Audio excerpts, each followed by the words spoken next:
আসসালামাইকুম। আমি এখন আছি মধুমতি নার্সারিতে। এটা অবস্থিত হচ্ছে গাড়ভাই। এখানে অনেক ধরনের কৃষিবাদের গাছ, ছোট ছোট গাছ, চারা গাছ পাওয়া যায়। এখানে ঝালের চারা আছে, টমেটোর চারা আছে, পেঁপের চারা আছে। এখানে আসলে আমাদের আশা যে আমাদের আগামীতে কৃষি নিয়ে কিভাবে আমরা সামনের দিকে এগোতে পারি সেটা নিয়ে আমাদের এখানে আসা। এবং ভাই অনেক ভালো মনের মানুষ,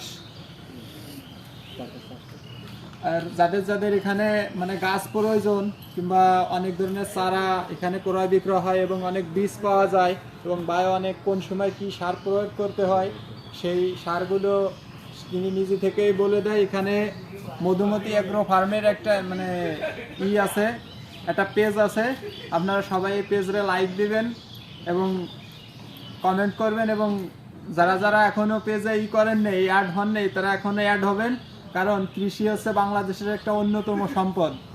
এখানে অধিকাংশই মানুষ কৃষিকাজ নিয়ে ব্যস্ত থাকে এবং বাংলাদেশ মাছে ভাতে বাঙালি।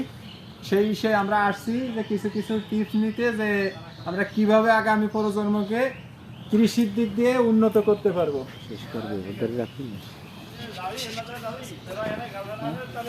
সেটা আসসালামু আলাইকুম, সবাই ভালো থাকবেন, আমাদের জন্য দোয়া করবেন এবং এই ভাই অনেক কষ্ট করে নার্সারি দিছে তার জন্য দোয়া করবেন, সেজন্য আগামীতে সফল হতে পারে। এবং আপনারা সবাই আসবেন এবং আমরাও ইনশাল্লাহ আসার চেষ্টা করব এবং করতে